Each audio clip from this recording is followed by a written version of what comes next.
वो सुए लालाजार फिरते हैं, तेरे दिन ए बहार फिरते हैं। जो तेरे दर से यार फिरते हैं, दर बदर यूं ही ख्वार फिरते हैं। उस गली का गदा हूँ मैं जिसमें मांगते ताजदार फिरते हैं। फूल क्या देखो मेरी आंखों में, दश्ते तैबा के खार फिरते हैं। जान है जान क्या नजर आए, क्यों अदू गिरदे गार फिरते हैं। रखिए जैसे हैं खाना जाद हैं हम, मोल के ऐबदार फिरते हैं। लाखों कुदसी है कारे खिदमत पर, लाखों गिरदे मजार फिरते हैं। और कोई क्यों पूछे तेरी बात रजा, तुझसे कितने हजार फिरते हैं। आज की ये महफिल दो निस्बतों को अपने साथ लिए हुए हैं। एक तो यहाँ बिरादर गिरामी कद्र हजरत पीर सैयद यासीन बापू कादरी के ज़ेरे निगरानी जो इदारे चलते हैं, उन इदारों के सालाना इजलास के मौके पर आज की ये महफिल मुनक्किद है। मैं सैयद यासीन बापू और उनकी पूरी टीम को हदिया तबरीक पेश करता हूँ कि अभी थोड़ी देर कबल 30 बच्चियों को सनद से नवाजा गया। ये बहुत बड़ा कारनामा है, बहुत बड़ा काम है।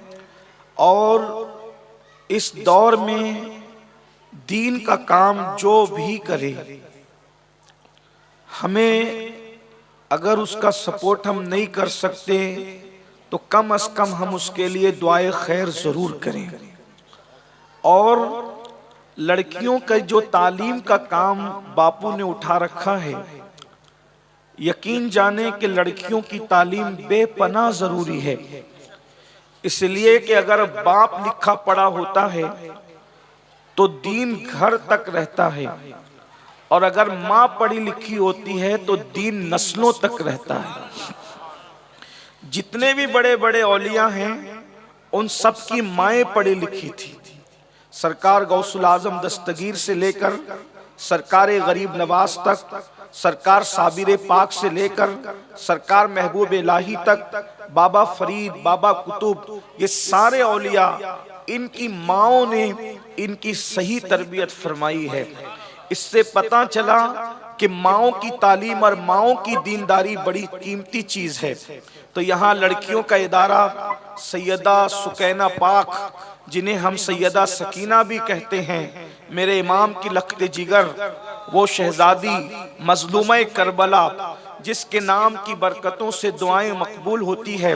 7 साल की वो शहजादी जिसने करबला में दीन की खातिर तमाचे खाए, जिसने दीन की खातिर अपने कान कटाए, जिसने दीन की खातिर हाथों में हथकड़ियां पहनी, जिसने दीन की खातिर अपने पैरों में बेड़ियां पहनी, जिसने दीन की खातिर अल्लाह अकबर दिमश्क के कैद खाने में भूखी प्यासी रहकर अपनी दादी सैयदा पाक की सुन्नतों पर अमल किया, अपने नाना के दीन की हिफाजत के लिए जिसने कुर्बानियां दी। बच्ची थी तो यतीम हुई, जवान हुई तो इसी दीन के लिए उनको बेवा कर दिया गया। अल्लाह अकबर। ये दुख उठाने वाली सैयदा पाक के नाम से, सैयदा सुकैना पाक के नाम से इदारा लड़कियों का चल रहा है। अल्लाह से दुआ करता हूं कि अल्लाह रब्बुल इज्जत बापू की काविशों को कबूल करे, मेहनतों को कबूल करे, और इदारे को दिन 11वीं रात 12वीं तरक्की अता फरमाए। और अहले सुनन के जितने इदारे, जितनी तंजीमें, तहरीकें खुलूस के साथ काम कर रही है, अल्लाह ताला सबको अपनी शान के लायक दिन 11वीं रात 12वीं तरक्की अता फरमाए। और हम सबको एक दूसरे के हाथ में हाथ मिलाकर एक दूसरे का सपोर्ट करके दीन मतीन की खिदमत की तौफीक अता फरमाए। याद रखिए, दीन का काम कोई करे, हमें आगे बढ़कर उसका सपोर्ट करना चाहिए। अगर हम सपोर्ट सपोर्ट नहीं कर सकते उसके साथ ज़बानी तौर पर ही तायीद कर देना चाहिए, इसलिए कि अगर हम किसी की ज़बानी तायीद भी दीन की खिदमत करने वाले की कर देते हैं तो अल्लाह उस पर भी हमें सिला अता फरमाएगा, उस पर भी हमें अजर अता फरमाएगा। और एक बात याद रखना, अगर किसी की तायीद दीन का काम करने वाले की नहीं कर सकते तो उसकी मुखालिफत भी मत करना, चुप होकर के घर बैठ जाना, इसलिए कि जो दीन के काम करने वाले की मुखालिफत करता है अल्लाह उसकी नस्लों को मिटा देता है, अल्लाह उसकी नस्लों को तबाह और बर्बाद कर देता है। इसलिए अल्लाह को दीन से बहुत प्यार है, अल्लाह दीन को बहुत पसंद करता है और दीन की खिदमत अल्लाह उन्हीं से लेता है जिनको अल्लाह तबारक व तआला चुन लेता है, जिनका अल्लाह इंतखाब कर लेता है। एक बात याद रखना, जिसको भी दीन की खिदमत करते देखो समझ जाओ ये अल्लाह का मुंतखब बंदा है, ये अल्लाह का चुना हुआ बंदा है, इसलिए कि तुम अपना काम उसी को सौंपते हो जिस पर तुमको एतमाद होता है। अल्लाह अकबर, मुझे बताओ, अगर तुम अपनी तिजोरी की चाबियां किसी के हाथ में देते हो, एतमाद होता है तभी तो देते हो क्योंकि तिजोरी में कीमती सरमाया रखा होता है। मुझे बताओ, तुम्हारा कीमती सरमाया तुम गैर मोतबर इंसान के हाथ में नहीं देते। अल्लाह के नजदीक दीन कितना कीमती है कि उसके लिए अंबिया को जमीन पे उतारा। अगर किसी को दीन के लिए मुंतखब करता है तो पहले उससे प्यार करता है, तभी उसका इंतखाब करता है। इसलिए हमें दीन की खिदमत करने वालों की तायीद करना चाहिए, उनकी मदद करना चाहिए, उनकी हिमायत करना चाहिए, उनकी नुसरत करना चाहिए और दुआओं में उनको हमेशा याद रखना चाहिए। अल्लाह की बारगाह में दुआ है, अल्लाह हम सबको एक दूसरे की मदद की तौफीक दे, एक दूसरे की तायीद की तौफीक दे, एक दूसरे की हिमायत की तौफीक दे और जो भी लोग काम कर रहे हैं अल्लाह सबकी खिदमत को कबूल कर ले, हमारी जिंदगी हो जाए। काम वो ले लीजिए तुमको जो राजी करे, ठीक हो नामे रजा, तुम पे करोड़ों दुरूद। एक तो निस्बत ये है और दूसरी निस्बत के यासीन बापू के वालिद बुजुर्गवार हजरत सैयद उस्मान मियाँ बापू रहमतुल्लाह अलैह की ये चहलुम की महफिल है। आज उनको 40 दिन मुकम्मल हुए, तो एक निस्बत ये भी है, एक आले रसूल की चहलुम की महफिल में हम सब शरीक हैं। इसलिए मेरा दिल चाहता है, क्योंकि मेरे अजीज भाई बापू के वालिद बुजुर्गवार की चहलुम की महफिल है, तो आज मेरा दिल ये चाह रहा है और अहबाब की फरमाइश भी है कि एक बांग के इंतकाल की महफिल, उनके चहलुम की महफिल, तो इस वक्त एक सुलगता हुआ उन्वान है, हर घर का उन्वान है, हर इंसान का उन्वान है कि माँ बाप की अजमत इंसान की निगाह में कुछ हो या न हो, लेकिन माँ बाप की अजमत इस्लाम की निगाह में क्या है, मजहब इस्लाम की निगाह में क्या है।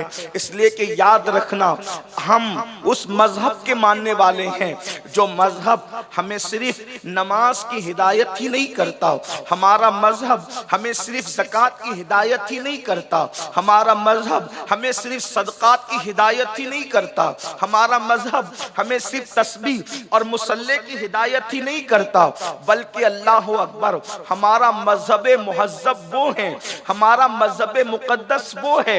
अल्लाह अकबर, जो कभी पड़ोसी के हुकूक बताता है, कभी राहगीरों के हुकूक बताता है।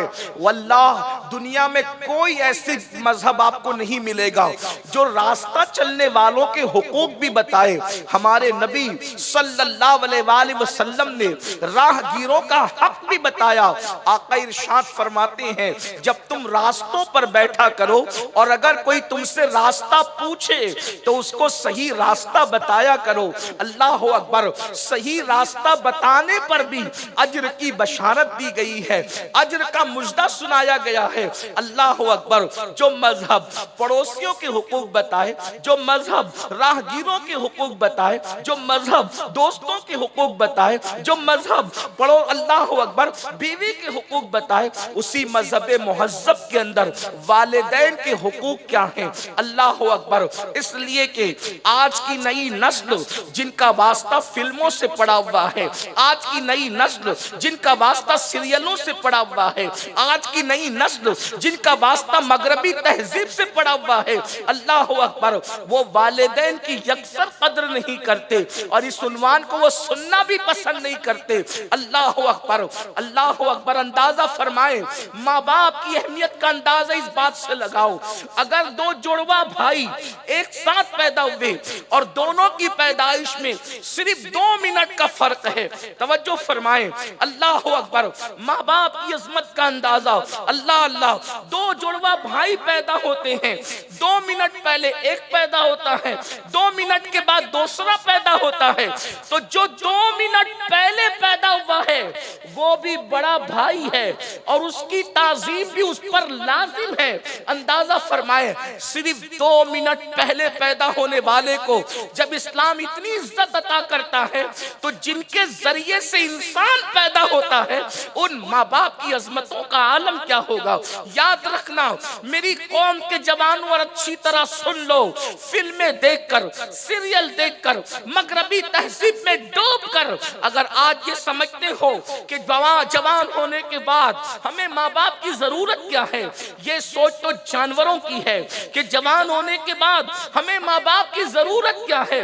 वल्लाह हम इंसान हैं, हम जानवर नहीं हैं, इसलिए कि जानवरों को बड़ा होने के बाद माँ बाप की जरूरत नहीं रहती, लेकिन हमें तो हर पल जरूरत है, हर लम्हा जरूरत है, हर साथ जरूरत है। तवज्जो फरमाएं, किस तरह से पैदा हुए थे तो दूध की जरूरत, पैदा हुए थे तो माँ की गोद की जरूरत। अगर आप इस लज्जत को महसूस करना चाहें तो मैं कोई फलसफियाना गुफ्तगू करने की बजाय दर्द दिल के साथ अपनी नई नस्ल के सामने अपने दिल का दर्द मुंतकिल करना चाहता हूँ।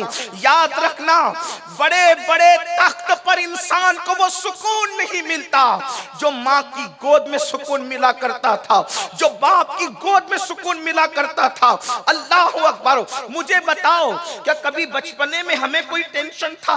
क्या कभी बचपने में हमें कोई दुख था?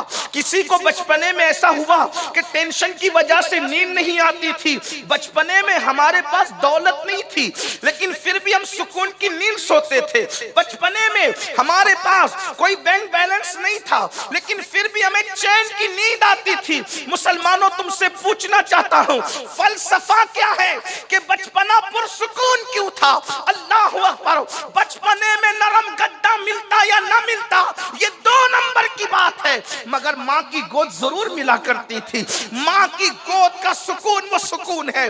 अल्लाह अकबर। बल्कि एक बात खुद ईमान लगती कह दूं, वल्लाह तल्ला बिल्लाह, मदीने पहुंचकर जो सुकून रियाजुल जन्नह में मिलता है वो सुकून कभी माँ की गोद में मिला करता था। अल्लाह अकबर। कभी बाप की गोद में मिला करता था, लेकिन आज इसको महसूस करने वाले कम हो गए या खत्म हो गए, इसलिए कि ये दौर तो मादियत का दौर है, ये दौर तो टेक्नोलॉजी का दौर है, ये दौर तो मशीनों का दौर है। मशीनों के दौर ने दिलों के जज्बात को कुचल दिया है, मशीनों के दौर ने एहसासात को कुचल दिया है, मशीनों के दौर ने इंसान के दिल के दर्द को खत्म कर दिया है। इसलिए कि आज मोबाइल ही माँ हो गया है, आज मोबाइल ही बाप हो गया है। अल्लाह अकबर। आज मशीनें ही माँ बाप का मकाम ले चुके हैं। उसकी वजह क्या है? आप देखें तो सही, हमारी जिंदगी का पेशतर वक्त कहाँ गुजरता है। मेरे आका सल्लल्लाहु अलैहि वसल्लम के दीवानों, हमारा ज्यादातर वक्त गुजरता कहाँ है? अल्लाह अकबर। हमारा ज्यादातर वक्त मोबाइल में गुजरता है। जरा सोचो तो सही, कितना नुकसान कर रहे हैं हम, कितना बड़ा नुकसान कर रहे हैं हम। मोबाइल देखने वालों, मोबाइल में अगर तुम कोई जायज चीज भी देख रहे हो, तवज्जो करना, मोबाइल देखने में अगर तुम कोई जायज चीज भी देख रहे हो तो कितना सवाब कमाओगे? उलमा से पूछो, कितना अजर कमाओगे? उलमा से पूछो। माँ बाप वो हैं कि सूफी और बुजुर्गान दीन फरमाते हैं, अगर माँ बाप सामने हो तो तुम किताब खोल कर नहीं पढ़ सकते। अल्लाह अकबर। किताब खोल कर नहीं पढ़ सकते जब तक वो इजाजत न दे। उनका अदब है कि उनके सामने किताब न खोलना, जब तक दे। या अल्लाह, माँ बाप के सामने किताब क्यों ना खोले, तो किताब खोल कर पढ़ोगे तो ज्यादा से ज्यादा नेकियां मिलेगी, ज्यादा से ज्यादा सवाब मिलेगा। लेकिन उनका चेहरा देखोगे तो अल्लाह तुम्हें मकबूल हज का सवाब अता फरमाएगा, मकबूल हज का अजर अता फरमाएगा। मकबूल हज की बात है, 25-25 हज करने वाले, 50-50 हज करने वाले, 75-75 हज करने वाले, कोई माई का लाल नहीं कह सकता कि मेरी लब्बैक भी कबूल हुई हो। मैं पूरे हज की बात नहीं कर रहा हूं, 25-50 हज करके एक लब्बैक की कबूलियत का दावा नहीं कर सकते। रहमतुल लिल आलमीन तुम पर बेशुमार दुरूद हो, कितना करम किया है। एक नजर माँ बाप को देख लो तो मकबूल हज का सवाब अता किया। और मकबूल हज का सिला क्या है वो सुन ले। मकबूल हज का सिला क्या है? आका फरमाते मकबूल हज का सिला डायरेक्ट जन्नत है। मकबूल हज का सिला डायरेक्ट जन्नत है। मतलब अगर अपने माँ बाप को देख लो तो जन्नती हो जाओ। समझते हैं कुछ? मेरे जुमले तल्ख लगे तो माफ करना। आज हम स्टेज के खुतबा को देखने के लिए दौड़ भाग कर रहे हैं। देखो, अच्छी बात है, मना नहीं कर रहा हूं। कुछ लोग इतने जरी हैं, वो कहते हैं कि अमीनुल कादरी को देख लो तो जन्नत मिल जाएगी। मैंने कहा बाबा ऐसी बात मत करो, क्योंकि जिनको तुम दिखा दिखा कर जन्नत बांट रहे हो, उनके जन्नती होने की भी तुम्हारे पास कोई सनद और दलील आ गई तो बता दो। उम्मीद की जा सकती है कि तुम जन्नत में जाओगे, लेकिन खौफ भी है अगर जहन्नम में गिरा दिए गए तो क्या होगा। उसकी शान है, उसकी शान है। लेकिन माँ बाप का चेहरा देखने पर जिसने मकबूल हज की जमानत दी है वो अल्लाह के सच्चे रसूल हैं। माँ को देखो, बाप को। यहां थोड़ी सी इसकी तशरीह में जाना चाहता हूं। अब यहां जलसे में सुनते हैं कि माँ बाप को देखो तो जन्नत, तो माँ बाप को देखो तो मकबूल हज की बशारत है। तो किसको है? इसकी डीप में जाना पड़ेगा। इसलिए कि जो रमजान शरीफ का एहतराम नहीं करता उसके लिए रमजान शरीफ और जनवरी में कोई फर्क नहीं है। बापू आगे, सादात किरम आगे, तवज्जो फरमाना। जो रमजान शरीफ में गुटखा खाता रहा दिन में, उसको रमजान शरीफ की बरकत मिलना नहीं। तवज्जो है आपकी, गौर फरमाइएगा, तवज्जो कीजिएगा। रमजान शरीफ की बरकत तो उसी को मिलना है जो माह रमजान शरीफ का एहतराम करेगा। वो जो दिन में भी गुटखा खाते फिरे, जो रोजा नहीं रखे, उसको रमजान शरीफ की बरकत क्या मिलना है? उसके लिए तो जनवरी और रमजान शरीफ दोनों बराबर है।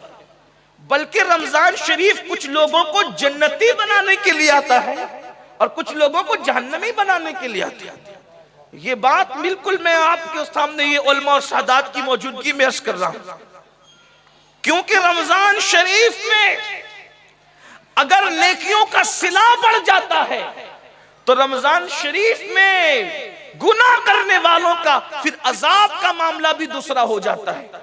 इसलिए इसका ख्याल रखना। रमजानुल मुबारक की बरकतें उसी को मिलेगी जो रमजान शरीफ का एहतराम करेगा, जो रमजानुल मुबारक की ताजीम करेगा, जो कुरान मुकद्दस का एहतराम करे। कुरान की बरकतें उसी को मिलेगी जो कुरान की तौहीन करे, उसको कुरान की बरकत क्या मिलना। जो रमजान शरीफ की तौहीन करे उसको रमजान शरीफ की बरकत क्या मिलना। अगर ये बात आपके समझ में आ गई है कि रमजान शरीफ में मरने वाला बेहिसाब वही बख्शा जाता है जो ताज़ीम रमजान करता है, जो तौहीन रमजान करे उसने कब बेहिसाब बख्शा जाना है। कुरान से प्यार करने वाला, ताज़ीम करने वाला, वो कुरान की शफाअत पाएगा। जो कुरान की बेहुरमती करे, जो कुरान की तौहीन करे, उसको कुरान से कोई फायदा नहीं मिलना। अब अगर ये मुकद्दमा समझ में आ गया है तो माँ बाप के चेहरे को देखकर मकबूल हज का सवाब उसी को मिलता है जो माँ बाप के लिए दिल में एहतराम रखता है, और जो एहतराम नहीं रखता बल्कि माँ बाप को यूं ही देखता है, तो आम इंसान को देखना माँ बाप को देखना उसके लिए बराबर है, उसको कोई सिला नहीं मिलता। उसको क्या सिला मिलेगा, उसको क्या अजर में, ये मुफ्त नहीं है। अब अपने दिलों को टटोलो, मकबूल हज के लालचियों, अपने दिल को टटोलो। क्या बाप का एहतराम करते हो, माँ का एहतराम करते हो, बाप की ताजीम करते हो, माँ की ताजीम करते हो? यहां तो जिसको जो मिलता है सिर्फ ताजीम से मिलता है। अरे ताजीम न करने वालों को जब रसूल देखकर भी कुछ नहीं मिल सकता, तो माँ बाप को देखकर क्या मिल सकता है? भाई माँ बाप का चेहरा बहुत कुछ हो सकता है, रसूल के चेहरे की तरह तो नहीं हो सकता ना। अब्दुल्ला इब्ने उबई मुनाफिक के मुनाफिक रहा, और सिद्दीक अकबर रईसुल, सिद्दीक अकबर जो है वो रश के मलाइका बन गए, रईस असहाब बन गए, इमाम असहाब बन गए। वजह क्या था? इब्ने उबई ने तौहीद से देखा और सिद्दीक अकबर ने ताज़ीम से देखा, तो सिद्दीक को मकाम वो मिल गया, इब्ने उबई मुनाफिक के मुनाफिक रहा। तो जब ताज़ीम न करने पर इब्ने उबई को रसूलुल्लाह का देखना फायदा ना पहुंचाया, तो ताज़ीम न करने पर आपको माँ बाप का देखना क्या फायदा पहुंचाएगा? टटोलो ना अपने दिल को। अगर बाप बीमार पड़ता है तो औलाद के दिल पे बोझ होता है कि मैं इसका बिल अदा करूंगा। ये हालात है। चूंकि हम पूरे हिंदुस्तान में हुजूर की नालैन के तसद्दुक से जाते, गरीबों के घर में भी रुकते हैं, अमीरों से भी मिलते हैं, अमीरों के घर में रुकते हैं, गरीबों से भी मिलते हैं। हम दुनियादारों को भी गौर से देख रहे हैं, और आजकल के इल्ला माशाअल्लाह दीनदारों को भी गौर से देख रहे हैं। हम दाढ़ी तो देख रहे हैं, टोपी तो देख रहे हैं, लेकिन माँ बाप की वो ताजीम नहीं देखते, न दुनियादारों में और न बाज दीनदारों में। उनके अंदर हमें वो ताजीम नजर नहीं आती। बल्कि अगर बाप का बिल भरने की बात आए तो औलाद सोचती है कि बड़े मियां मर जाए तो अच्छा, कब तक इनके पीछे पैसा लगाते रहेंगे। थोड़ा गौर कीजिए, जो अपने माँ बाप के लिए इतनी बदबख्ती दिल में रखता हो, आखिर वो किसका वफादार हो सकता है? वफा कहां है? अरे जब हम बीमार पड़ते थे तो माँ बाप अगर खून बेचना पड़े, अभी मैं जायज ना जायज की बहस नहीं छेड़ रहा, लेकिन उनकी मोहब्बत की बात कर रहा हूं। सिर्फ बाज माँ बाप खून बेचकर भी औलाद का इलाज करवाते थे, बाज माँ बाप घर के बर्तन बेचकर भी औलाद का इलाज कराते थे, बाज माँ बाप लोगों से चंदे करके भी औलाद का इलाज कराते थे, बाज माँ बाप भीख मांग के भी औलाद का इलाज कराते थे। आज क्या हो गया? हम जवान हुए तो हमारे माँ बाप से हमें नफरत हुई? नहीं नहीं। और आप ये सोचते हो कि अल्लाह अकबर, हम माँ बाप को देखेंगे तो मकबूल हज का सवाब मिलेगा। मकबूल हज का सवाब एहतराम न करने वाले को कैसे मिलेगा, ताजीम न करने वाले को कैसे मिलेगा? बल्कि अपने अंदर टटोल करके देखो, कई माँ बाप के लिए दिल मुनाफिक तो नहीं हो गया? अल्लाह अकबर। अंदाजा फरमाएं, एक बहुत बड़े बुजुर्ग ने अल्लाह अकबर बाप से मुलाकात की, बाप सामने से आ रहे थे और ये बैठे के बैठे रह गए। इसलिए कि कभी ऐसा होता है, बाप बहुत डिग्री वाला नहीं होता, बाप बहुत पढ़ा लिखा नहीं होता, बाप बहुत ज्यादा औलाद से नेक नहीं होता। कभी कभी औलाद नेक होती है, बाप उतना नेक नहीं होता। कभी कभी औलाद पढ़ी लिखी होती है, बाप उतना पढ़ा लिखा नहीं होता। कभी कभी औलाद बहुत खूबसूरत होती है, बाप बहुत खूबसूरत नहीं होता। तो अल्लाह जब इज्जत दे देता है बाप से ज्यादा, अल्लाह जब इल्म दे देता है बाप से ज्यादा, अल्लाह जब जो है दौलत दे देता है बाप से ज्यादा, कभी कभी हुस्न दे देता है बाप से ज्यादा, तो बहुत सी औलाद अपने माँ बाप को कुछ नहीं समझती। अल्लाह अकबर। एक बुजुर्ग ने मकाम विलायत पर पहुंचने के बाद सामने से बाप को आते देखा, मुरीद बहुत थे, बैठे के बैठे रह गए, उठकर खड़े ना हुए। तो उनसे कहा गया, जो बाप की ताजीम में खड़ा ना हुआ, अल्लाह क़यामत तक उसकी नस्ल में अब किसी नेक को पैदा नहीं करेगा। आप क्या समझ रहे हैं? आप माँ बाप को समझते क्या है? दरअसल माँ बाप के बाद मैं तो हैरान हूं इस पे, या अल्लाह, जो कौम माँ बाप को ना समझ सकी वो खुदा की मार्फत क्या हासिल कर सकी? अगर एक ही घर में रहते हैं आप अपने माँ बाप के साथ, तो कम से कम सुबह की पहली मुलाकात में सूफिया फरमाते हैं हर औलाद को बाप के इस्तकबाल के लिए खड़ा होना चाहिए। क्योंकि घर में बार बार तो आप खड़े नहीं हो सकेंगे कि हर 2 मिनट पे अब्बा आ रहे अम्मा आ रही है, लेकिन आप पहली मुलाकात में तो आप खड़े रहेंगे ताजीम के लिए, उनकी ताजीम आप पर लाजिम है। और आपसे पूछता हूं, सबके हाथ चूमते हो, कभी अपने माँ बाप की भी चूमो। सबकी दुआएं लेते हो, अपने माँ बाप की भी दुआएं लो। याद रखना, अरे जब जानवरों का दिल दुखाने वाला मरते वक्त कलेमा नहीं पढ़ सकता, जब जानवरों का दिल दुखाने वाले की जबान पे मरते वक्त कलेमा नहीं आता, तो जो माँ बाप का दिल दुखाता उसकी जबान पे कलेमा कैसे आएगा। एक नौजवान ने, मैं माँ बाप पे तकरीर कर रहा था, मैं उस बाद में मुझसे पूछा, हजरत मेरे अब्बा तो शराबी है, मेरे अब्बा तो दाढ़ी नहीं है, मेरे अब्बा तो नेक नहीं है, क्या फिर भी मैं ताजीम करूं? मैंने कहा मैं क्या बताऊंगा। हुजूर ने फरमाया, अगर तेरे माँ बाप काफिर हैं, अभी शराबी कबाबी की बात नहीं हो रही है, फरमाया अगर तेरे माँ बाप काफिर हैं तो भी उनका हक है कि तू उनके साथ उनकी खिदमत से पेश आ, अच्छे से पेश आ। अरे जब काफिर, बल्कि एक सहाबी आई, अर्ज की या रसूल अल्लाह मेरी माँ काफिर भी है और शराबी भी है, हुजूर मैं क्या करूं? सहाबिया कह रही है मैं क्या करूं आका? आका फरमाते हैं कि उसको मोहब्बत से समझा कि वो शराब ना पिए, और अगर नहीं माने, जब शराब पी के बेहोश हो जाया करे तो उसको एहतराम से उठा करके, प्यार से उठा कर लाया कर और उसके बिस्तर पे लेटा दिया। आप क्या समझते हैं? आज मादियत के इस दौर में हमें अपने माँ बाप से, हम बकरी के बच्चे नहीं हैं, हम गाय के बच्चे नहीं हैं, जानवरों के बच्चे नहीं हैं कि बड़े हो गए चलने के काबिल हो गए तो माँ बाप को छोड़ दिया। मेरे भाई, विलायत पे पहुंचकर भी तुम माँ बाप से बेनियाज नहीं हो सकते, बल्कि विलायत तो अपनी जगह है। मैं तो ये नहीं कहूंगा कि नबूवत को किसी की जरूरत है, ये तो नहीं कहता, लेकिन सुन ले, माँ बाप की दुआ की अहमियत सुन ले।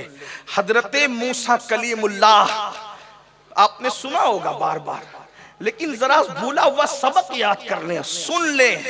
डॉक्टर बनकर, वकील बनकर, इंजीनियर बनकर, जवान बनकर, टीचर बनकर, मालदार बनकर, माँ बाप को छोड़ करके मुंह फेरने वालों, अल्लाह के कलीम हजरत सैयदना मूसा अलैहिस्सलाम अम्मी के इंतकाल के बाद तूर पर गए, माँ के विसाल के बाद तूर पर गए। जब तक माँ हया, आपकी माँ बहुत हयात रही, नबूवत के बाद भी आपकी माँ, ऐलान नबूवत के बाद भी आपकी अम्मी हयात रही, बड़ी लंबी उम्र पाई माँ ने। लेकिन जब ऐलान नबूवत के बाद फिर बहुत लंबी उम्र पाली, तो एक दिन जब माँ का इंतकाल हो गया, मैं तो लोगों को ये कहता हूं, अगर माँ बाप जिंदा हैं तो खुदा की बारगाह में सजदे शुक्र अदा कर। जब तक बाप और माँ है तुम्हें गम का कोई मुंह देखने की जरूरत नहीं है, क्योंकि उनकी दुआ हर गम को खुशी में बदल देती है, हर तकलीफ को राहतों में तब्दील कर देती। अगर तुम जानो, मूसा कलीमुल्लाह माँ के विसाल के बाद तूर पर चढ़ रहे हैं तो निदा आती है, मूसा जरा संभल कर। अल्लाह के कलीम को कहा जाए, मूसा संभलना, मूसा संभलना। अर्ज करते हैं, मौला बार बार तूर पर आए, लेकिन कभी तूने संभलने का हुक्म नहीं दिया, कभी तूने संभल कर बात करने का हुक्म नहीं दिया। आज मूसा को संभलने के लिए कहा जा रहा है। हाँ मूसा, आज संभलने के लिए इसलिए कहा जा रहा है कि जब तुम घर से निकलते थे तो तुम्हारी माँ दामन पसार कर दुआ करती थी, ए अल्लाह मेरे मूसा के मिजाज में तेजी है, अगर वो ऊंची आवाज कर दे तो तू दरगुजर करना, अगर वो ऊंची आवाज कर दे तो तू दरगुजर करना। मूसा, अब वो दुआ वाले हाथ उठ गए, मूसा अब वो दुआ वाले हाथ उठ गए। वो जो तेरे पीठ पीछे दुआ करती थी तेरी माँ, उसका इंतकाल हो गया, अब तेरे पीठ पीछे दुआ करने वाला कौन है? इसलिए कहा जा रहा है जरा संभल कर। अल्लाह के कलीम, अल्लाह के पैगंबर, हम कहां? हम कहाँ हैं मेरे अजीज मेरे भाई? बता, अगर डॉक्टर, क्या नबूवत से बड़ा कोई मनसब है? नबूवत, अल्लाह के रसूल सल्लल्लाहु, वो लंबी तकरीर नहीं करता, शॉर्ट करता हूँ, वरना इस उन्वान पर मैं बहुत जज्बाती हो जाऊँ। कुछ उन्वानात हैं जो मुझे बहुत जज्बाती कर देते हैं। एक उन्वान ये भी है, अल्लाह के रसूल अलैहिस्सलाम की अम्मी जान तो 6 साल के जब मेरे आका थे तभी पर्दा फरमा गई थी, लेकिन दूध पिलाने वाली अम्मी सैयदा हलीमा सादिया ऐलान नबुव्वत के बाद भी हयात रही। सहाबा कहते हैं हम आका अलैहिस्सलाम के इर्द गिर्द मंडला रहे थे, हुजूर पर हम झुरमुट किए हुए थे। ऐसे आलम में एक बुढ़िया आसा के सहारे, लकड़ी के सहारे टेकते टेकते आई, हलीमा सादिया। अल्लाह अकबर, सैयदा हलीमा सादिया पे मेरे माँ बाप कुर्बान। क्या वो मुकद्दस खातून है जिसने आमिना के लाल को पाला है।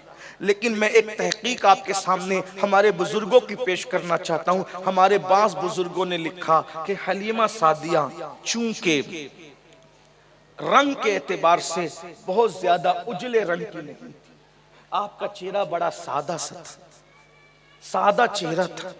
यहाँ वो उन नौजवानों को मुआज़ अल्लाह में हजरत हलीमा की बेअदबी नहीं करना चाहिए। वल्लाह हम तो नबी के दर पे बैठने वाले कुत्ते के अदब को भी अपने आप पर लाजिम जानते हैं।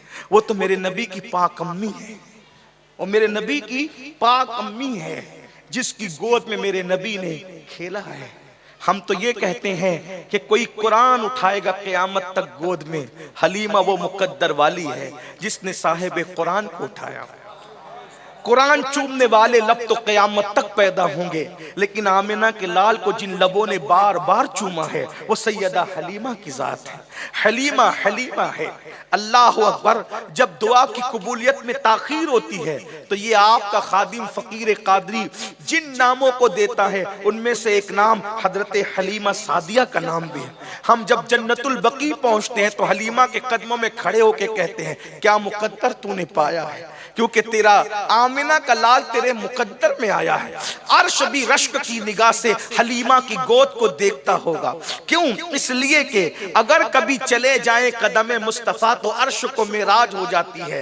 हलीमा की गोद में तो वजूदे मुस्तफ़ा है, हलीमा का मुकद्दर क्या होगा। लेकिन आज के हालात पेश करना चाहता हूँ। अगर माँ बाप सीधे सादे भोले भाले चेहरे वाले हों तो हम स्कूल और कॉलेज के अपने दोस्तों को अपने माँ बाप का तारुफ नहीं कराते, क्योंकि वो मजाक उड़ाएंगे कि तेरे बाप का रंग काला है, तेरे बाप का रंग सांवला है, तेरे बाप की नाक नकटी है। अस्तगफिरुल्लाह अल-अयाज़ु बिल्लाह। ये हालात है। मैं मिलाने के लिए नहीं बल्कि समझाने के लिए कह रहा हूँ। सैयदा हलीमा सादिया खूबसूरत तो बहुत थी, लेकिन चेहरा जरा भोला भाला था। अल्लाह अकबर। बाज लोगों ने तो सैयदा हलीमा सादिया को और भी कुछ लिखा है, लेकिन उसकी तरफ नहीं जाता। लेकिन इतना जरूर कहता हूँ, सीधे साधे भोले भाले चेहरे वाला रंग था, और बुढ़ापे की वजह से चेहरे पर मजीद झुर्रियों का पड़ जाना ये एक फितरी अमल था।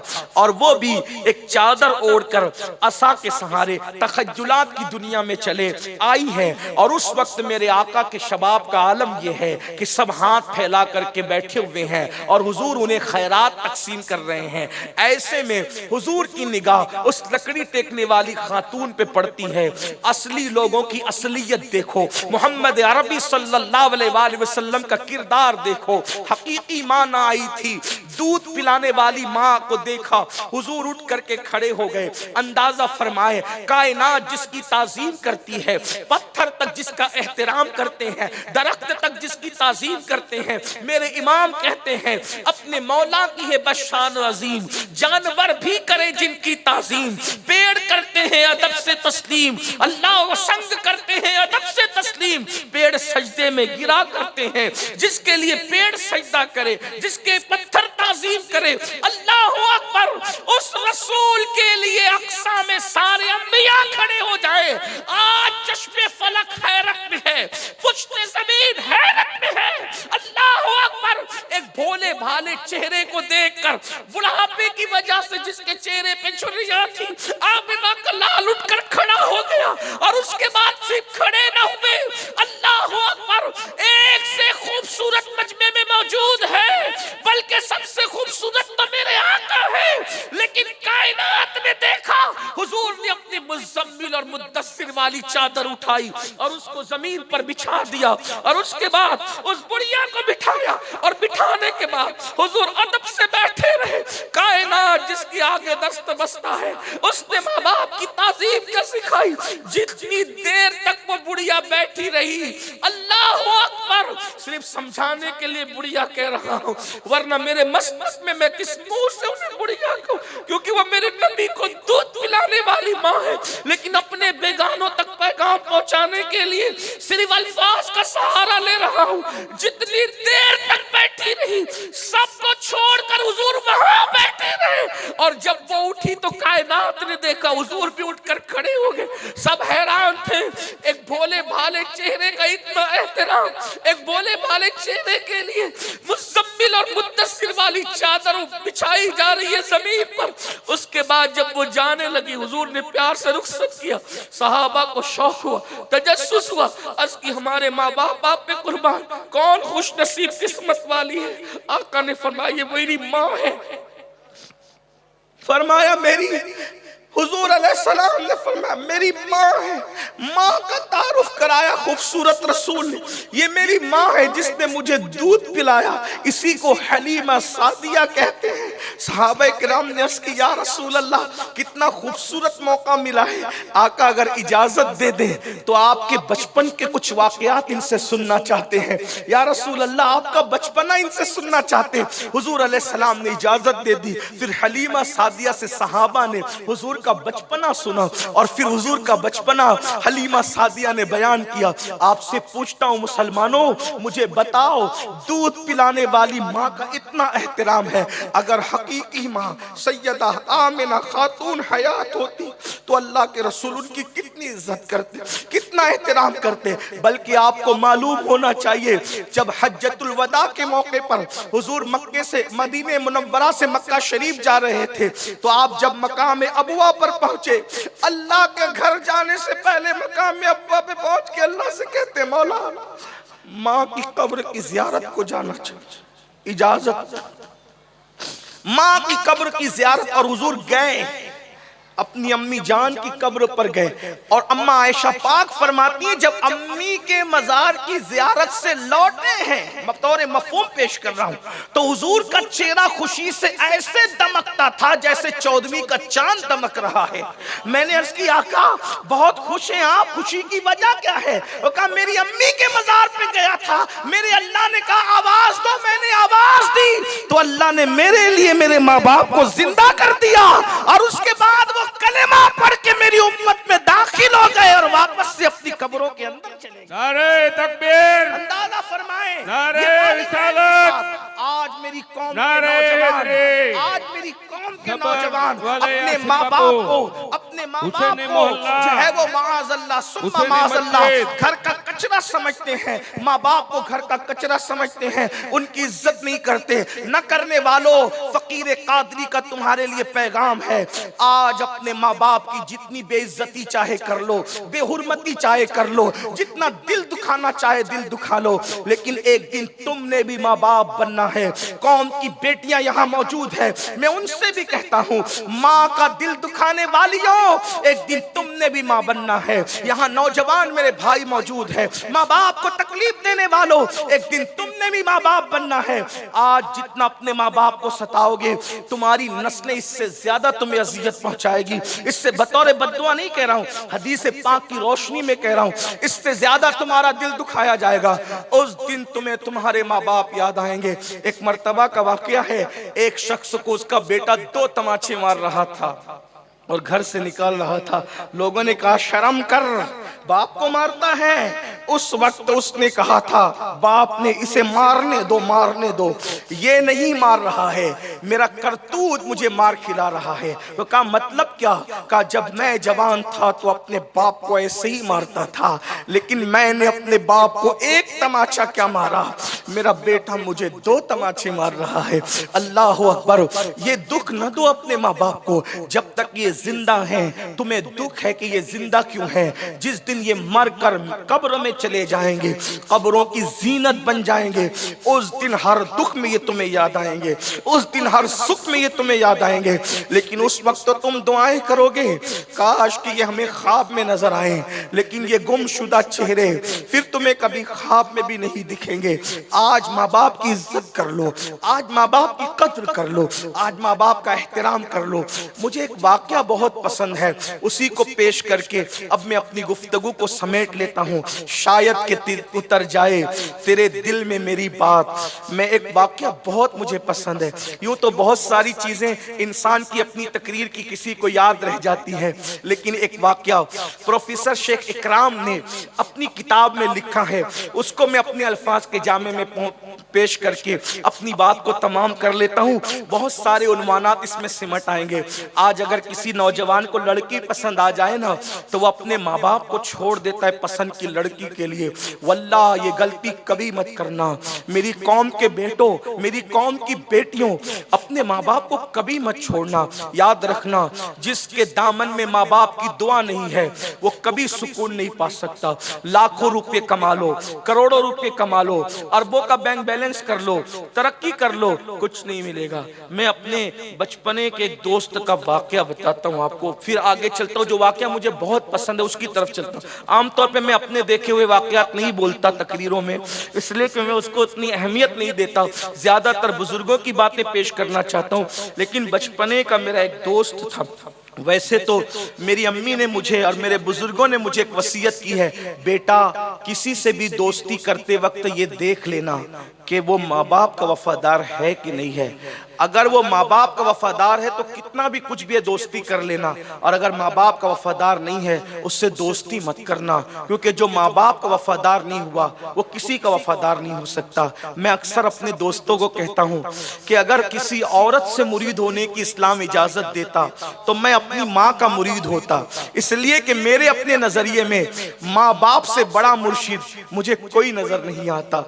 अल्लाह अकबर, क्योंकि माँ बाप ही गौसुल आजम को गौसुल आजम बनाते हैं, माँ बाप ही मोइनुद्दीन को गरीब नवाज बनाते हैं, माँ बाप ही मसूद को फरीदे मिल्लत व दीन बनाते हैं, माँ बाप ही हजरते निजामुद्दीन को महबूब इलाही बनाते हैं। आप क्या समझ रहे हैं माँ बाप को? लड़की पसंद आ जाए, माँ बाप से झगड़ा, माँ बाप से बातचीत बंद, थोड़ी थोड़ी देर में याद रखना इनकी दुआएं लो।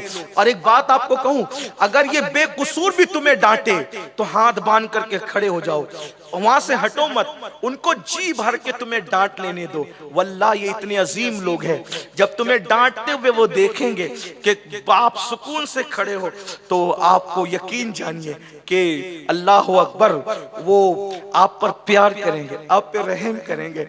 एक मर्तबा का मेरे यहाँ पर बच्चे की विलादत हुई, पहले बच्चे की, और उसकी इब्तिदाई दिनों का हाल ये था, इब्तिदाई दिनों का, और रोता बहुत था, पूरी पूरी रात रोता था। प्रोग्राम से लौट करके जाओ तो पूरी पूरी रात रोता था, नींद खराब करने की आदत न थी। अब वो रोए तो उसकी अम्मी और हम परेशान रहे कि रोता क्यों है। तो कभी जो है वो फिर नीचे अम्मी के पास ले जाएं तो वो बताए कि इसके गैस हो गया, ये हो गया, वो हो गया। एक मर्तबा जो है कि मुझे उस पर गुस्सा आ गया कि ये रोज रोता है, ये रोज रोता है। तो हालांकि मेरी शादी हो चुकी थी, मेरा बच्चा भी हो चुका, मैंने उसको बेकाबू होकर गुस्से में जोर से डांट दिया। वो चंद दिनों का बच्चा, आखिर उसको क्या शऊर था। बहरहाल जब उसने मेरी ऊंची आवाज सुनी, रात काफी हो चुकी, वो जोर से रो पड़ा। तो पोते की मोहब्बत में मेरी माँ ने मुझे एक तमाचा मारा। वल्लाही लजीम कहता हूँ, वल्लाह मुझे गुस्सा नहीं आया, मुझे अपना बिछड़ा हुआ बचपना याद आ गया। मुझे ऐसा लगा कि कोई अभी भी मुझे बच्चा समझता है, इसलिए कि हाथ चूमने वाले तो मुझे बहुत मिले, लेकिन बच्चा समझने वाले अभी भी मेरे लिए दुनिया में। मैं लोगों को कहता हूँ, अपने दोस्तों को कहता हूँ, मिंबर पे जाता हूँ तो लोग कहते हैं सैयद साहब आ गए और ये आ गए, और क्या क्या अलकाबात लोगों ने तराश खराश रखे। लेकिन अल्लाह की कसम उठा के कहता हूँ, खतीब सुनकर, अदीब सुनकर, सैयद सुनकर, कादरी दूल्हा और ये वो अला फला सुनकर मुझे उतना अच्छा नहीं लगता। जब घर जाकर के बेटा सुनता हूं ना माँ से, तो सारे अलकाबात मेरे सामने बिल्कुल हैच नजर आते हैं। ऐसा लगता है कि इसलिए कि हर अलकाब के पीछे कोई ना कोई तसन्नो छुपा हो सकता है, लेकिन ये बेटे के पीछे कोई तसन्नो नहीं है। इतनी प्योरिटी है। वल्लाही लजीम आपसे भी कहता हूं, खुदा के लिए अपने माँ बाप की कद्र कीजिए। ये चेहरे एक दिन दुनिया से कूच कर रुखसत हो जाए। कितना अहम है माँ बाप। मुझे जो वाकया बहुत पसंद है, चले जल्दी जल्दी सुना देता हूँ। शायद कभी पढ़ा भी होगा, बार बार पढ़ा है मैंने पूरे हिंदुस्तान में। कुछ लोगों ने तो फरमाइशें भी किए पढ़ने की, लेकिन आज मैं अपनी मर्जी से पढ़ रहा हूँ।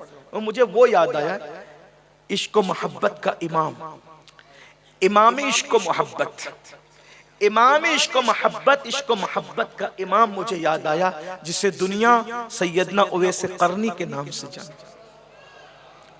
आप गौर कीजिए, पसंद की शादी एक तरफ है और माँ बाप एक तरफ, अपना घमंड एक तरफ है, माँ बाप एक तरफ, अपनी सलाहियतें एक तरफ है और माँ बाप एक तरफ है।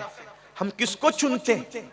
अपने घमंड को, अपनी पसंद की शादी को, अपनी दौलत को, अपने तकब्बुर को। लेकिन उवैस करनी पे मेरे माँ बाप कुर्बान।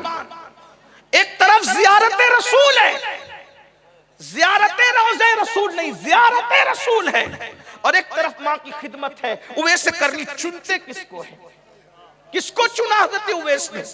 वलियों के नाम पे दम भरने वालों, वलियों के नाम के नारे लगाने वालों, वलियों के नाम की अज़मतों की माला जपने वालों, ये वलियों का वली है, खैरुत ताबईन है, सैयदुत ताबईन है। अरे किसी वली से किसी वली ने दुआ करवाई, किसी वली से किसी गौस और कुतुब ने दुआ करवाई, किसी वली से किसी गौस और कलंदर ने दुआ करवाई, लेकिन ये वो वलियों का वली है जिसके पास सैयदुल अंबिया अपना नुमाइंदा भेजते हैं। उमर और अली तुम जाना और उवैस से कहना कि वो मेरी उम्मत के लिए मग़फ़िरत की दुआ कर दे। अगर वो दुआ कर देगा, अल्लाह मेरी उम्मत को बख्श दे। सुभान अल्लाह, नारे तकबीर। कायनात जाने दुआ, जाने ईमान, मुस्तफा जाने रहमत।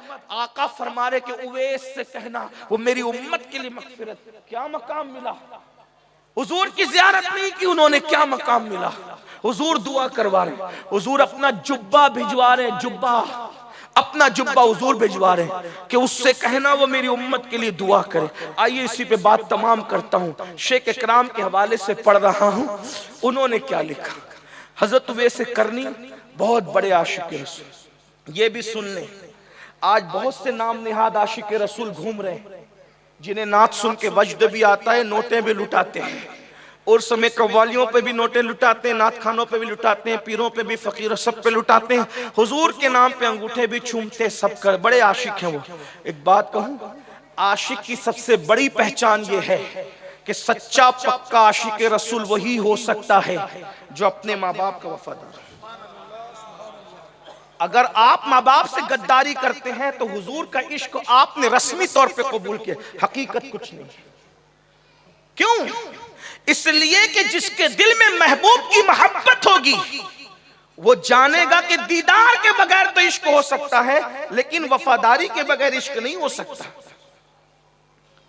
उवैस करनी के सामने कितनी बड़ी सआदत थी।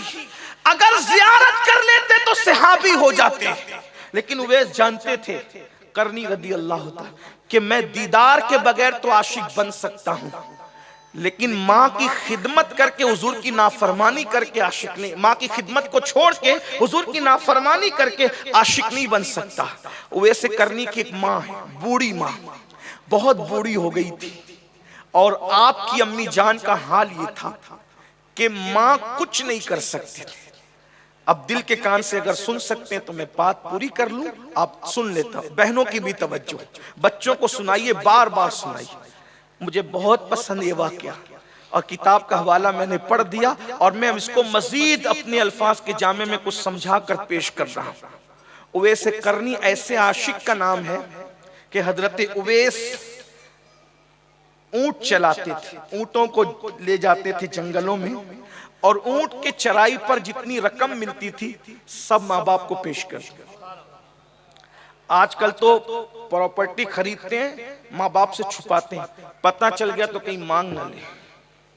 प्रॉपर्टी खरीदते हैं और उसके कागजात ससुराल में रखवाते हैं, माँ बाप को कहीं पता न चले। हंसने की बात नहीं, जो माँ बाप से छुपाए। आप गौर कीजिए, हमारे माँ बाप हमारे लिए कमाते थे, बोलते कहते थे कि हम तो अपने बच्चों के लिए कमा रहे हैं, और हम कमा के उनसे छुपा रहे। क्या सिला दिया है दुनिया ने, क्या वफादार है दुनिया, क्या नापायदार है दुनिया। और मैं तो ये सोच रहा हूँ आज ये दौर है कि इतने बड़े बड़े उलमा मशाइख मौजूद है, तो आज ये हालात, कल क्या होगा, आने वाले कल क्या होगा।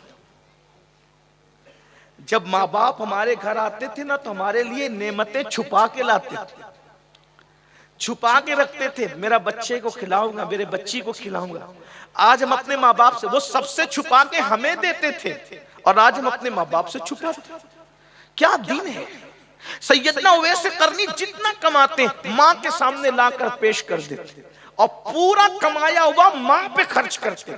और एक बात याद रखना कि अगर कोई चाहता है कि मालदार बने, अल्लाह के रसूल सल्लल्लाहु अलैहि वसल्लम इरशाद फरमाते हैं, जो अपने माँ बाप के लिए मगफिरत की दुआ करता है, अल्लाह उसको माला माल फरमा देता है।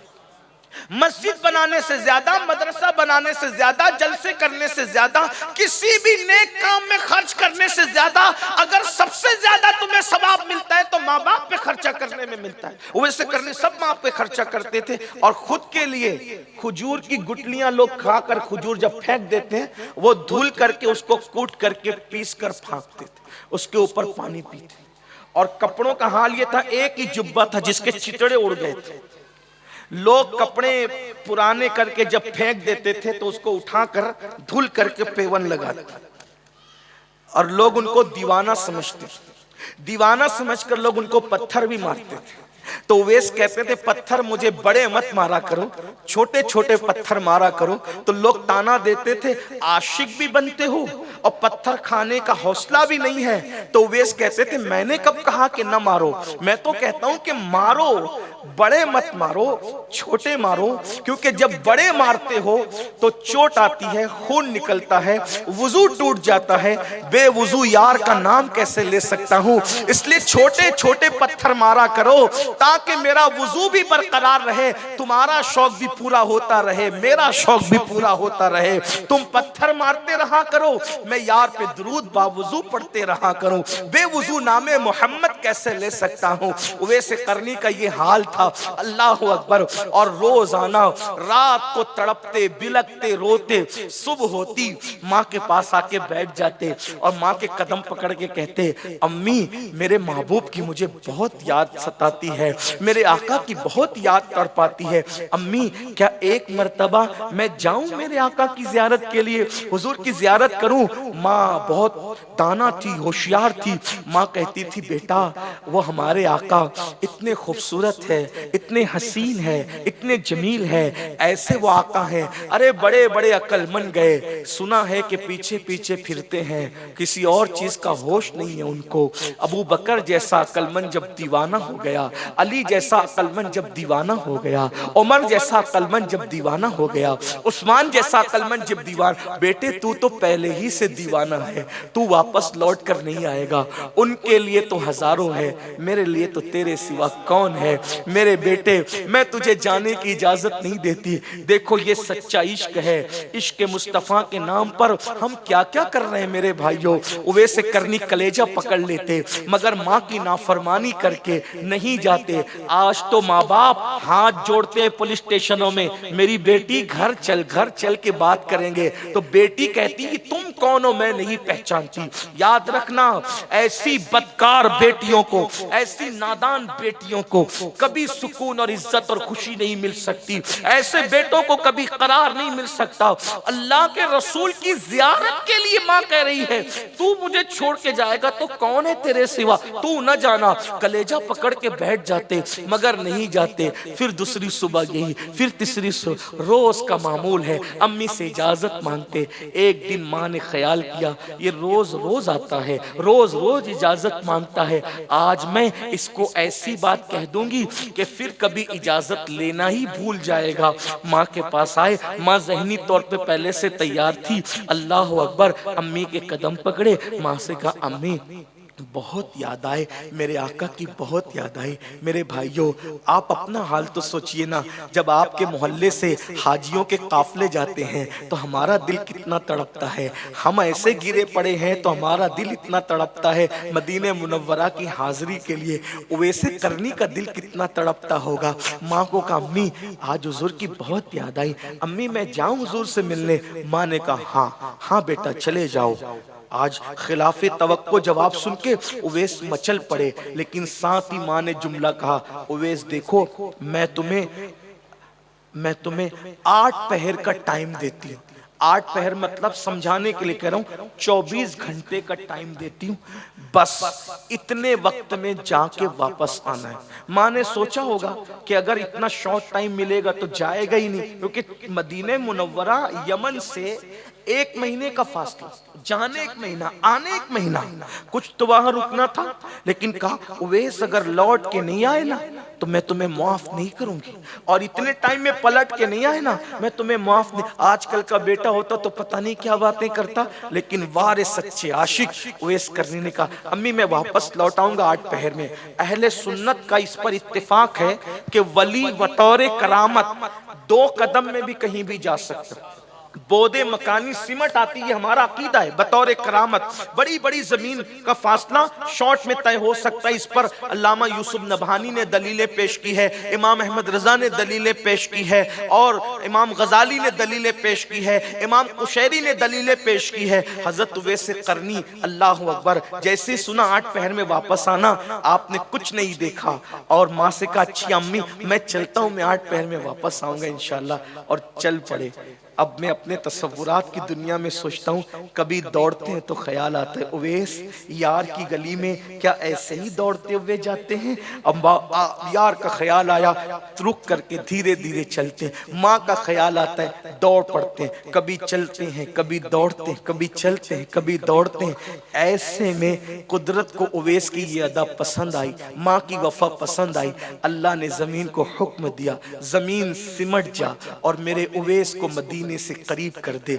और उवैस करनी ने अभी सूरज सर के ऊपर भी नहीं आया था, बस सूरज चढ़ाई था, यानी चाश्त के करीब करीब का वक्त आना था। उवैस करनी लंबे लंबे खजूर के दरख्त नजर आने लगे, मदीने मुनव्वरा का शहर नजर आ गया। हाय हाय, गुंबदे खजरा देख करके दुनिया दिल की जमीन जेरो जबर हो जाती है, दिल की कैफियत जेरो जबर हो जाती है। अरे उस वक्त तो मेरे आका जाहिरी तौर पे जमीन पे जलवगर थे, क्या कैफियत हुई होगी उवैस की, मैं एक तसव्वुर आपके सामने बांधना चाहता हूँ। अंदाजा करें, हजरत उवैस करनी जैसे ही मदीने मुनव्वरा की जमीन दिखी, खजूर के ऊंचे तने नजर आए और मदीने शरीफ की हवाओं ने उवैस करनी के चेहरे का लम्स लेना शुरू किया। उवैस करनी कभी पत्थरों को उठाकर चूमते हैं, कभी दीवारों को चूमते हैं, कभी दरख्तों को चूमते हैं, और उवैस कहते होंगे पत्थरों, ए मदीने के पत्थरों, ए मदीने तैयबा के पत्थरों, तुम कितने खुश नसीब हो। मैं तो एक झलक देखने के लिए बेताब हूँ, तुम तो उसको बार बार देखते होंगे।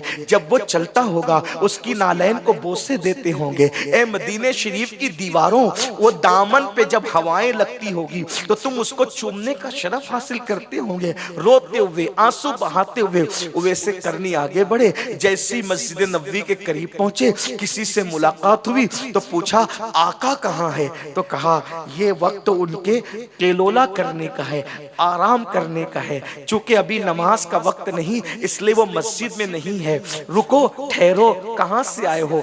बस कुछ नहीं कहना मैंने, आया कहाँ से हूँ, जाना कहाँ है, मेरी मुराद यह है कि हुजूर से मिलना है। अच्छा देखो, हुजूर से मिलना है, इंतजार करो। इंतजार नहीं कर सकता, मुझे वापस पलट करके जाना है। अच्छा पलट कर जाना है, जाओ देखो अम्मा आयशा पाक के हुजरे में होंगे, हो सकता है मुलाकात हो जाए। जैसे ही अम्मा आयशा पाक के हुजरे के करीब आए, अस्की अम्मी जान सलाम हो, हुजूर सलाम कबूल फरमाए। सलाम का जवाब आया, पूछा कौन?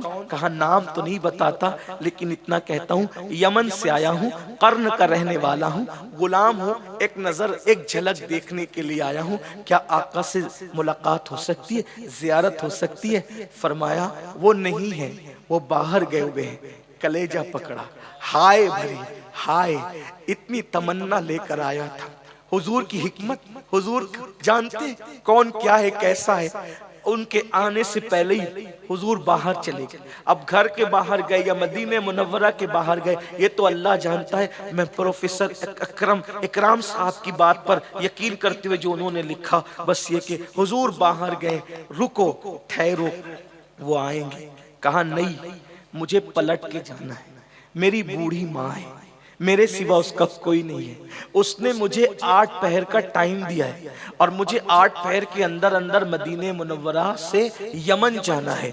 मैं तो कुछ वक्त तो गुजार चुका हूँ, मुझे वापस पलटना है। अगर नहीं पलटा तो शायद मेरी माँ नाराज हो जाएगी, माँ का दिल दुखेगा तो मेरा महबूब नाराज होगा। मैं माँ का दिल दुखा के महबूब को नाराज नहीं करना चाहता। समझ लो, सिर्फ समझाने के लिए, मिलाने के लिए। अगर कोई अहमदाबाद आए और अहमदाबाद आकर के कहे कि मैं मुंबई से आया हूँ, 2 मिनट में पहुंचा हूँ और 2 मिनट में मुझे वापस जाना है, तो सुनने वाले तो यही समझेंगे कोई दीवाना है, अकल नहीं है, ऐसे ही समझेंगे। मिलाने के लिए नहीं कह रहे, सिर्फ समझाने के लिए। जब सुना अम्मा आयशा पाक ने 8 पहर का टाइम है और मुझे वापस लौटना है, समझा कोई दीवाना है। तो पूछा, देख लिया, क्योंकि दीवानों पर तो शरीयत का कलम नहीं होता, जिनकी अकलें उठ जाती है उन पे से शरीयत का कलम भी उठ जाता है। देख लिया। अम्मा आयशा पाक बयान करती है, बड़ा सा हैबतनाक चेहरा था, बड़ी बड़ी आंखें थी, रुमाल बंधा हुआ था, फटे पुराने कपड़े थे, बड़ी सी दाढ़ी थी, बिखरी हुई थी,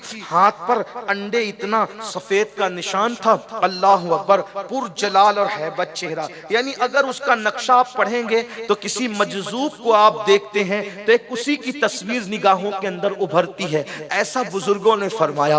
अल्लाह अकबर। आपने सोचा 8 पहर में कोई यमन कैसे जाएगा, कोई दीवाना तो नहीं है। कहा रुको ठहरो। अम्मी जान, नहीं रुक सकता, माँ नाराज होगी। जब दीवाना समझा तो कहा नाम क्या है? तो कहने लगी, पूछ लेने लगी नाम क्या है? कहा नाम वो जानते हैं। कितना यकीन, कितना यकीन था, नाम वो जानते हैं। अम्मी जान, उन्हें नाम बताने की मुझे जरूरत नहीं, लेकिन अफसोस जब वो आए ना, उनसे कहना बड़ी तमन्ना लेकर आया था, एक झलक देख लो। मगर हाय महरूमी किस्मत, मैं उनको नहीं देख सका। बस जब वो तशरीफ लाए ना, अम्मी जान, उनको मेरी 2 बातें कहना। एक तो मेरा और मेरी अम्मी का उनको सलाम पेश कर देना, और दूसरी बात ये कहना कि कर्न का रहने वाला यमन से एक आशिक आया था, आपको देख नहीं सका आका, लेकिन कयामत के दिन आप उसकी और उसकी अम्मी की शफाअत कर दे। जब सबकी शफाअत कर रहे हो तो उसको और उसकी अम्मी को भूल न जाना आका, उसकी शफाअत कर देना, इतनी अर्जी पेश कर देना अम्मी जान। अच्छा मैं चलता हूँ। अम्मा आयशा पाक को लगा ये दीवाना कैसी बातें कर रहा है, ना नाम बताता है ना कुछ और बताता है। सलाम पेश किया और शफाअत की भीख मांग करके जा रहा है। अल्लाह अल्लाह अकबर। जब पलटे उवैस, अभी चंद कदम भी शायद तय न किए होंगे, हुजूर आए और आके घर में कदम रखा और कदम रखकर दाएं बाएं देख के कहा, आयशा कोई आया था, आयशा कोई आया था। अम्मा जान आयशा पाक हुजूर से बहुत बेतकल्लुफ गुफ्तगू करती थी। कहने लगी आका यहाँ तो रोज ही आते हैं, कोई ना कोई तो आता है, क्या कोई आया था आका? आका फरमाते हैं आयशा, जो रोज आते हैं ना वो अलग है, आज जो आया था ना वो अलग है। आज मुझे मदीने की फजाओं में आशिक की खुशबू आ रही है, मदीने की हवाओं में आशिक की खुशबू आ रही है आयशा। अल्लाह अकबर। तो अम्मा आयशा पाक ने कहा हुजूर नाम तो नहीं बताया, कोई दीवाना था, कैसा था? बड़ा सा सर था, बड़ी बड़ी आंखें थी, बड़ी सी दाढ़ी थी, बिखरी हुई थी, सर पे चरवाहों की तरह कपड़ा लपेटा था, हाथ पर आका ने खुद, हाथ हुजूर ने फरमाया हाथ पर अंडे की तरह कोई सफेद निशान था। हाँ हुजूर ऐसा ही था। फटे कपड़े थे, हाँ पेवन लगे थे, हाँ कर्न का रहने वाला था, हाँ यमन का था, हाँ। अच्छा रो पड़े। उवैस आया था।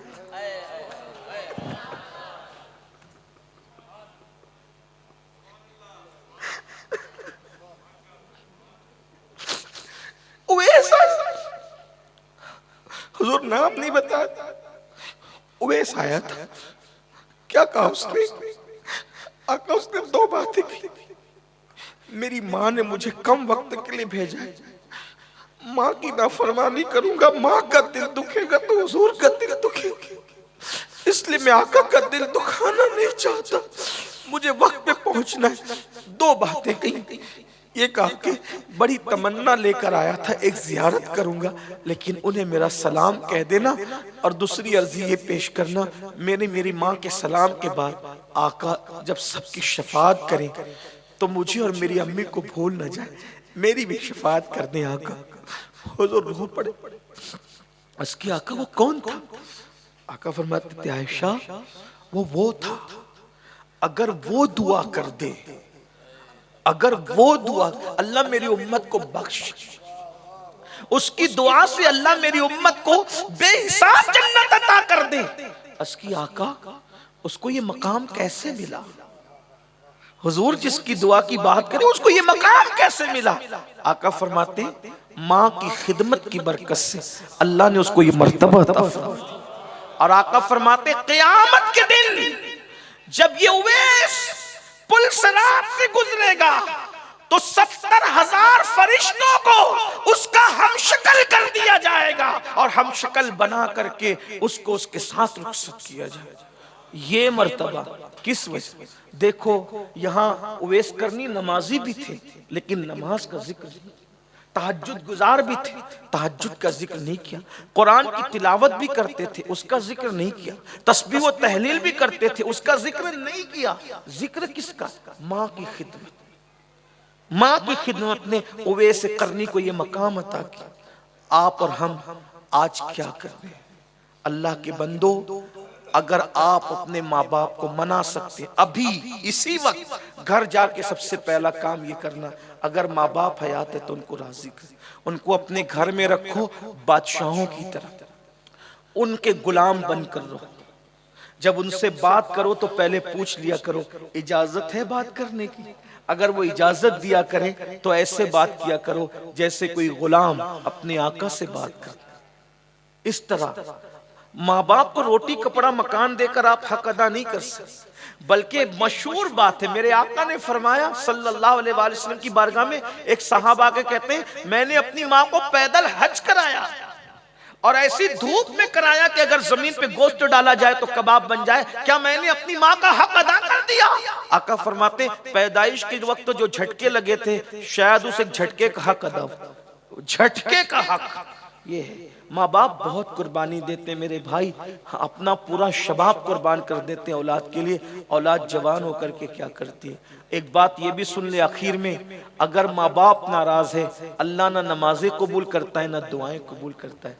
अगर अपने आप को खुश रखना है, कामयाब करना है, तरक्की करना है, उरूज पाना है, दुनिया में और आखिरत की खुशी चाहिए, अपने माँ बाप को राजी करो। ऊंची आवाज से गुफ्तगू करने से अमल जाय हो जाए, माँ बाप की बारगाह में ऊंची आवाज करने से अमल जाय हो जाते हैं। कितना चिल्लाते हैं चीखते हैं, याद रखना। बल्कि आजकल तो अस्तगफिरुल्लाह हम सुन रहे हैं कि लोग अपने माँ बाप से बात तक बंद कर देते हैं। ला इलाहा इल्लल्लाह, उन्हें मरते वक्त कैसे कलेमा नसीब होगा? अल्लाह के बंदो, दीन सिर्फ नमाज रोजा टोपी दाढ़ी का नाम नहीं है, ये सब दीन में अपनी जगह है, लेकिन अपने माँ बाप की ताजीम करो। अल्लाह अकबर। बातें बहुत करने की है। रसूलुल्लाह के दौर में एक सहाबी जिनका नाम अलकमा था, जब वो विसाल कर रहे थे तो जबान पे कलेमा नहीं आ रहा था। वजह मालूम की गई तो ये कि उनकी अम्मी किसी वजह से नाराज हो गई थी। हुजूर ने इधर उनकी अम्मी को राजी किया, उधर उनकी जबान पे कलेमा कलमा तैयबा जारी हो।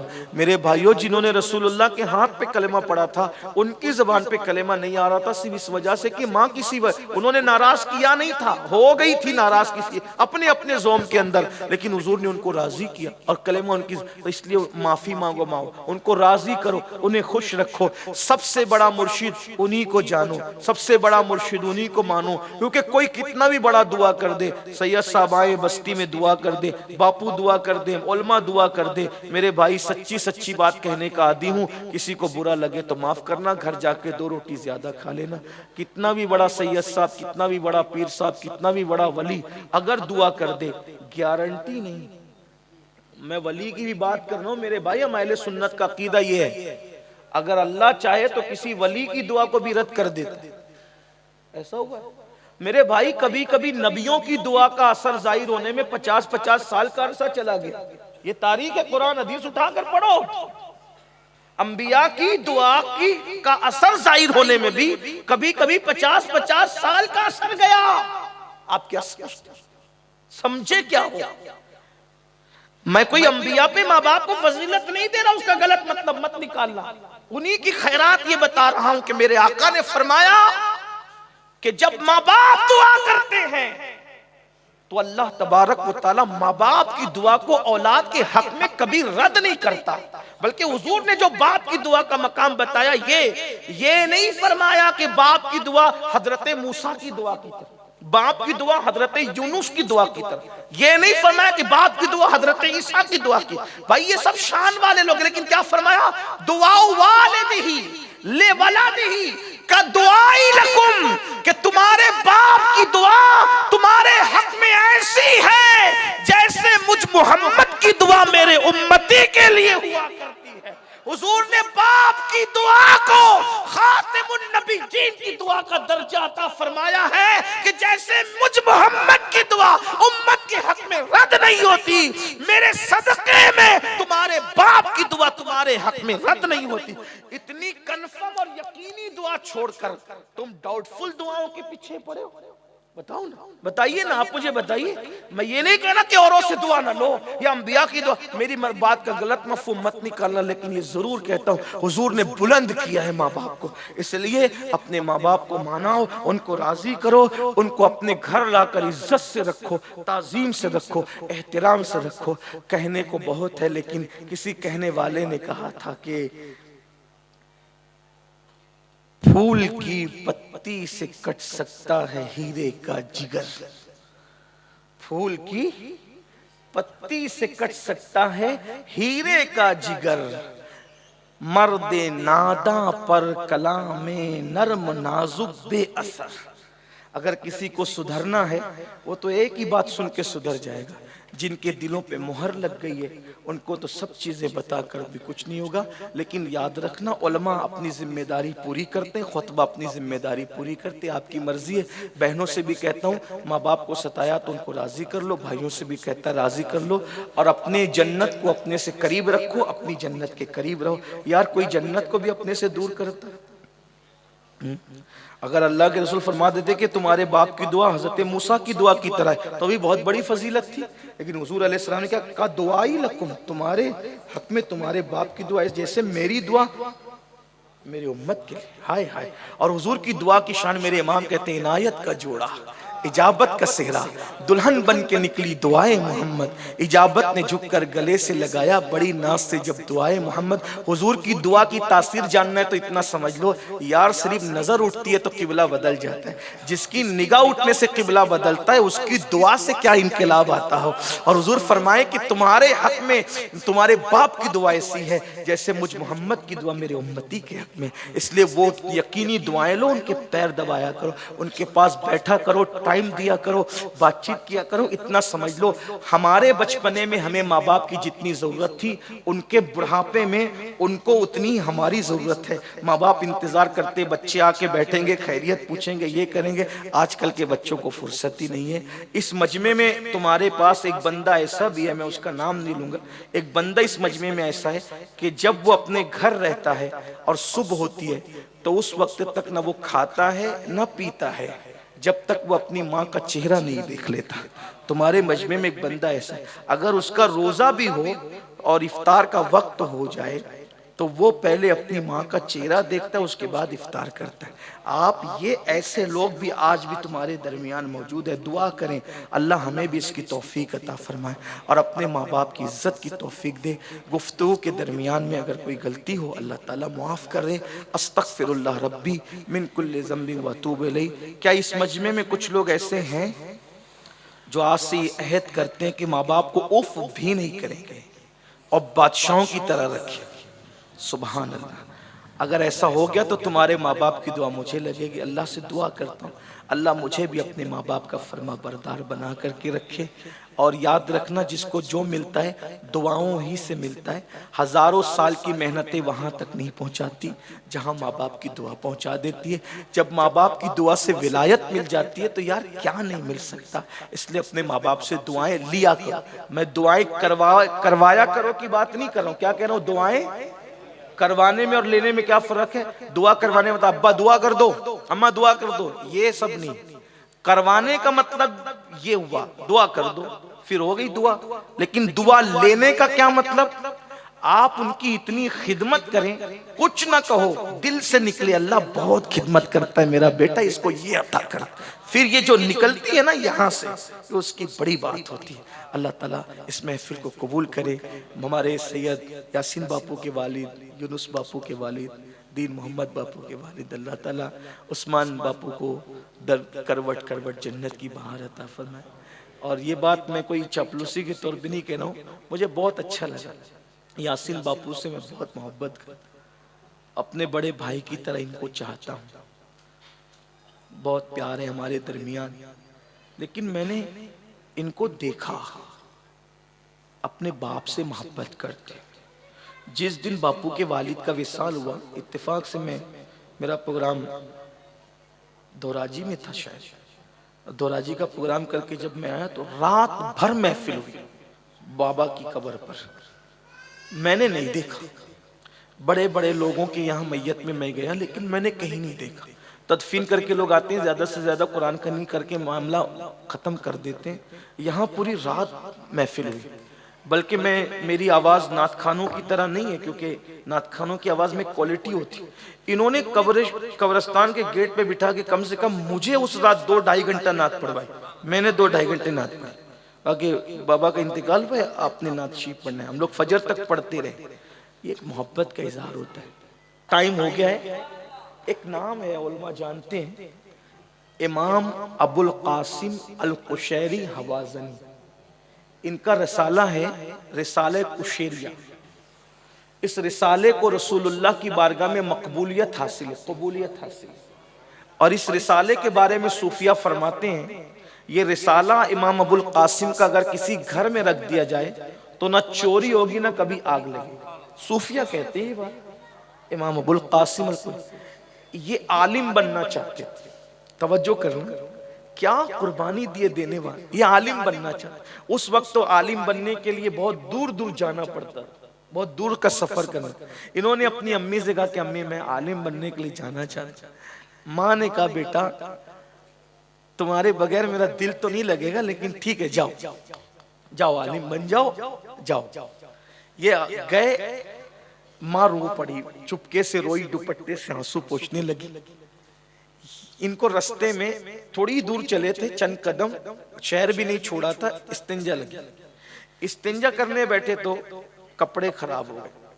इस्तिंजा की वजह से कपड़े खराब। सोचा कि कहाँ बदलूं, तो कहा कि बहुत दूर नहीं गया, वापस घर चलते हैं तो वहीं बदल लेते हैं कपड़े, फिर आ जाएंगे दोस्तों के साथ, काफले में शामिल हो जाएंगे। जैसे कपड़े बदलने घर पहुंचे तो माँ रो रही थी, कहती अल्लाह मेरे अबुल कासिम के बगैर मेरा दिल नहीं लगेगा मौला, वो मुझे छोड़ के चला गया। माँ को वैसी, माँ मुबारक को मैं वापस आ गया।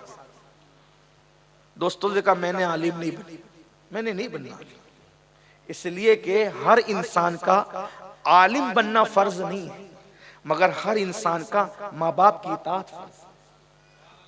कहा मेरी माँ मेरे बगैर नहीं रहती ना, मैंने आलिम। तो माँ ने इतना सुना ना, इतना सुना तो माँ के दिल से दुआ निकली, कौन कहता है कि तू आलिम नहीं बनेगा, जा मेरी दुआ है। तू अपने वक्त का सबसे बड़ा आलिम बने। और ये गए नहीं, मां की दुआ ने इन्हें आलिम बनाया। और जो गए थे आज उनके नाम भी नहीं मिलते, लेकिन ये नहीं गए थे, दुआ की बरकत सैकड़ों किताबों के मुसन्निफ बने, सैकड़ों किताबों की, और सैकड़ों किताबें लिखी, एक रिसाले कुशैरिया भी है। और सारी किताबें एक पेटी में भरा संदूक में, और अपने मुरीद से कहा कि जाके इसको दरिया में डलवा दे। वो मुरीद लेके गया, उसको लालच आई।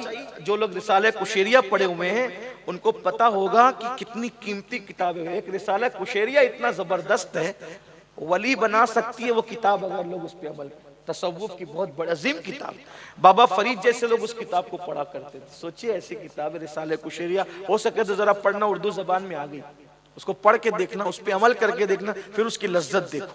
बहरहाल मुरीद को कहा के ले, वो मुरीद लालच में आ गया, इतनी सारी किताबें मैं दरिया में डाल दूंगा, इतना सरमाया जाया हो जाएगा, छुपा दी किताब। वापस आए, हुजूर डाल दी दरिया में। क्या देखा?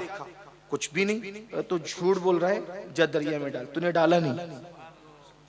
फिर लेके गया, फिर डालने लगता, तो फिर सोचता इतना बड़ा इल्मी सरमाया, वो लोग इल्म के कदरदान लोग थे, इतना बड़ा इल्मी सरमाया जाया हो जाएगा। सोचा कि नहीं डालता, फिर हजरत डाल दिया। क्या देखा? हुजूर कुछ नहीं देखा। कहा तू झूठ बोल रहा है, जा डाल किताब डाल। डालता नहीं है, तुझे कहता हूं ना डाल दे, जा डाल दे। इसने सोचा कि यार अब बहुत तंबी हो रही, डांट डपट हो रही, ले जाके डाल। जैसे ही दरिया में डाला, कलेजा पकड़ा, इतना बड़ा इल्मी सरमाया जाया हो गया। लेकिन दरिया से 2 हाथ निकले और उन्होंने उस पेटी को संभाला, और संभालने के बाद फिर अंदर चले आया। हुजूर डाल दिया। क्या देखा? कहा हुजूर 2 हाथ निकले, और 2 हाथ निकले और उन्होंने ले ली। फिर क्या? तो मैंने पूछा कौन हो? मैंने पूछा कौन हो? तो कहा कि खिजर के हाथ हैं, ये हाथ खिजर के हैं। तो कहा आप इन किताबों का क्या करेंगे? तो फरमाया मैं इनकी हिफाजत करूंगा। वजह का क़यामत के करीब जब उलमा और इल्म उठ जाएगा और लोगों को इल्म की जरूरत पड़ेगी, तो उस वक्त ये किताबों को फिर जाहिर किया जाएगा। ये किताबें फिर जाहिर की जाएगी और लोगों के सामने इल्म को फिर ताजा किया जाएगा। तो मैंने पूछा, ए अल्लाह के पैगंबर, खिज़्र कि लिखने वाले तो कम नहीं है, अभी भी लिखी गई, बाद में भी लिखी जाएगी, औरों की कुतुब को ये मकाम ना मिला, कुशैरी की कुतुब को ये मकाम क्यों मिला? का ये माँ का फरमा बरदार था, उसकी बरकत से अल्लाह ने इसकी कबूलियत का मकाम इसको अता, माँ की दुआओं की बरकतों ने उसको इस मकाम पर पहुंचाया है कि क़यामत के करीब भी इसकी किताबों से दीन का काम लिया जाए। ये मेरे भाइयों, माँ बाप की दुआ को क्या अल्लाह ताला तौफीक बख्शे। अस्सलाम वालेकुम।